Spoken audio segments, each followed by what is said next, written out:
Hello, good people.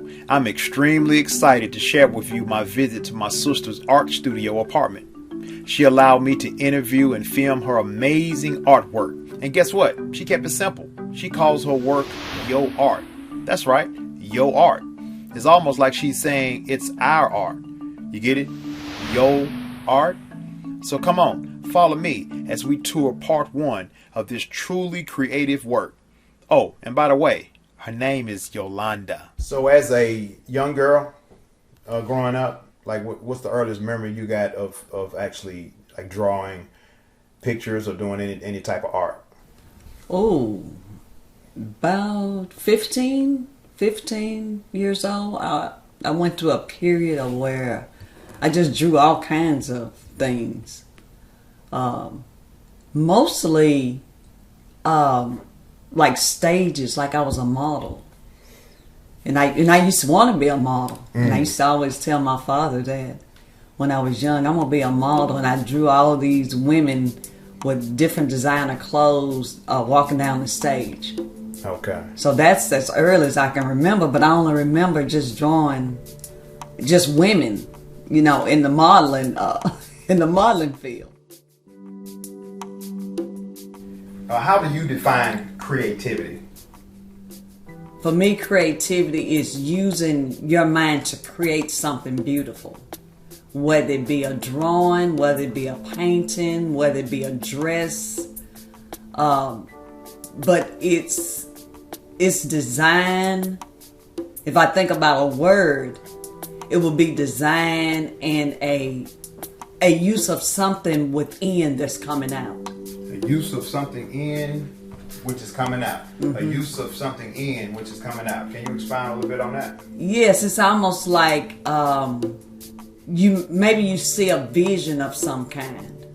It could be, say I see a vision of a person looking at me in a certain kind of way, making a funny kind of expression on their face. And I see it like that's what I seen inside within myself, and I draw it in this book. I put it in this book because that's the way I saw it. That was my vision that came within self. And I made it a reality by creating it on paper for you. What would be your message to young people if you only had one chance to express it? To not be afraid to follow your own heart. Don't be afraid of what you see. Whatever you're seeing inside, allow it to come out and be okay with it.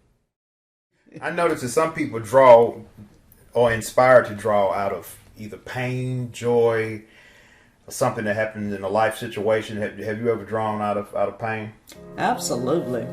Yeah, because some of the pictures I drew, if it has tears in it, whether it be a man or a woman that I draw, it's usually an indication that I was in a different place emotionally. You know, I might have been either sad or I was dealing with something that was very hard to deal with at that time. And so that expression came out in my art.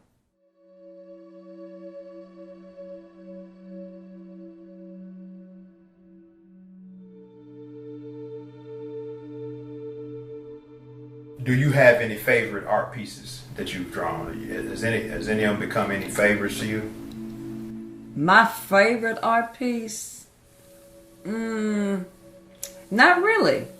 I like them all because they're all so different. I think one particular art piece stands out, and that's a woman that I drew that has all her brains kind of sticking out.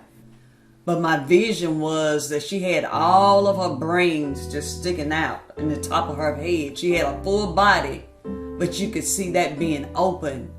And it just shows you what parts of her body, which part of her mind was working and which part was shutting down. Like it had several different colors. Like if you're angry, part of her brain was red because maybe something happened to her or somebody did physical harm or what, so she might have had that part of her brain might have been red then. fiery, or if she angry, might just have anger in that brain. And I actually wrote the words down and what it represents. So each part of that brain had different colors. If I felt calm, it might be in blue. Or tranquility, it would be in blue. Or if my brains is in a creative mode, it may be, say, yellow.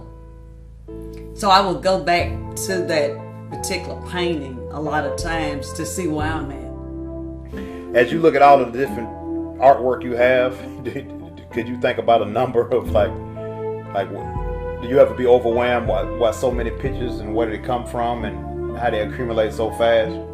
Oh yeah, I'm amazed. I'm amazed that I've actually drawn so many pictures in the.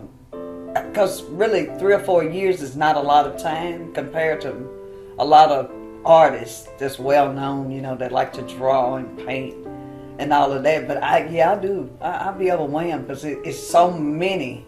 I got so much art because I ain't even touched the surface of how much I actually really have.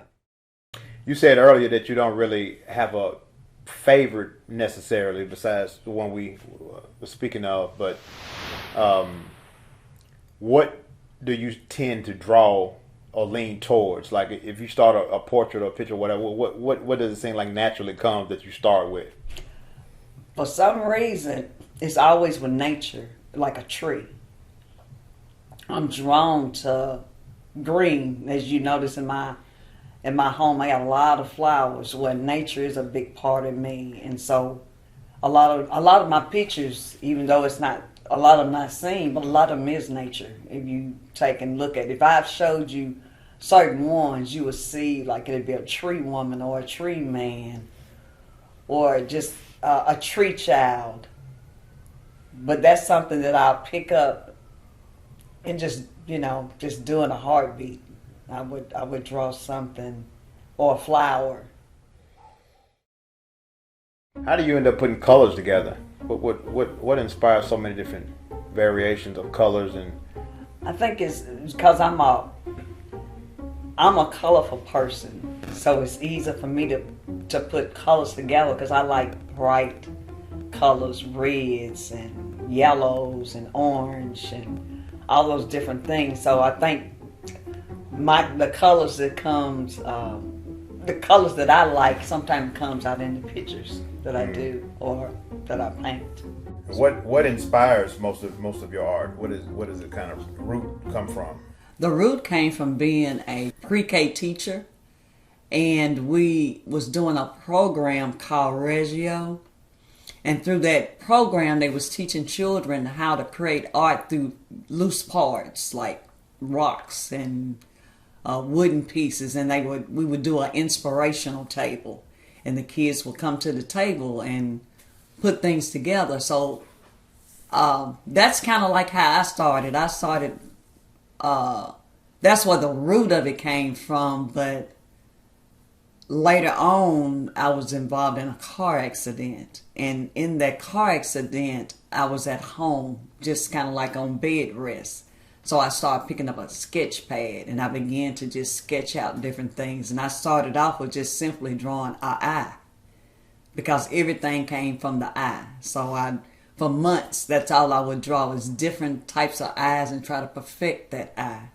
And then it went to something else. And then I started thinking about the school and how they, like that childlike thinking. I started to think like a child too. When I was creating art, I would put out all my little things out on my own home inspiration table, and I would begin to create and paint and make homemade Play-Doh and add it to my art.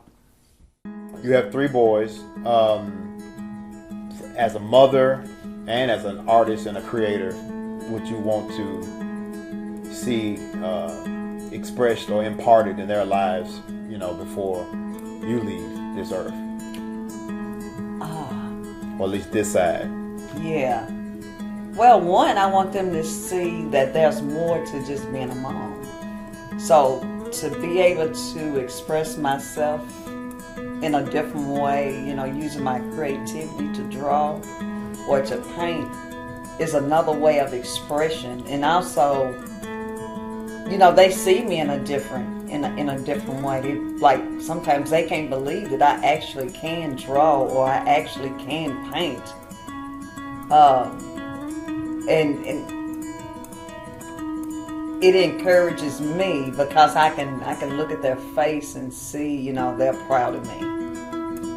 And I enjoy that they can take that from me. And I've always planned to do something just for each individual child that relates to them, as far as a drawing or a painting or something.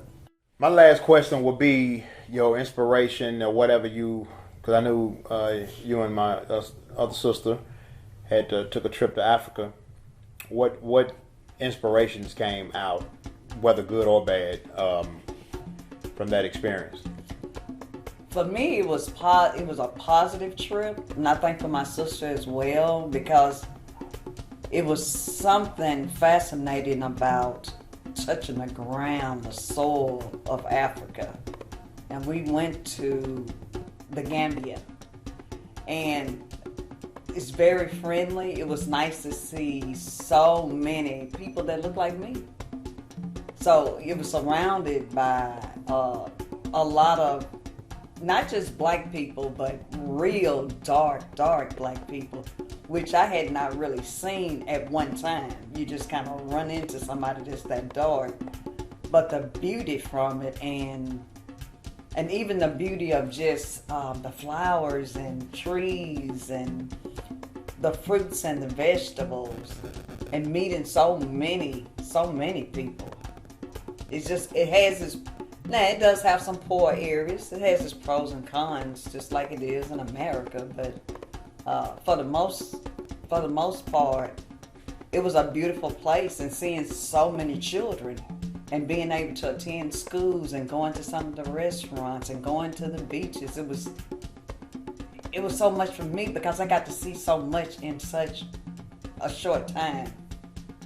Going to a monkey park, and then they had a alligator park, and the stuff that I thought I would be afraid of, I wasn't. Mm-hmm. I was encouraged to even touch an alligator, and I did it. So the guy said, "Are you afraid?" And I said, "Has he eaten?" And then I said, "Well, no, I'm not afraid then."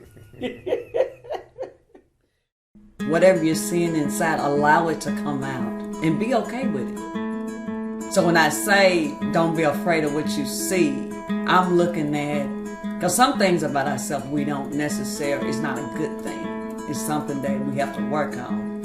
So when you're seeing something, you want to look at something that's positive that can help somebody else. And that helps you too, because the more you put your own design or your twist or whatever you're feeling or whatever you're seeing in a positive way, it can motivate someone else to do something good or not be afraid to take a chance on themselves, even if you're the only one that's seeing it.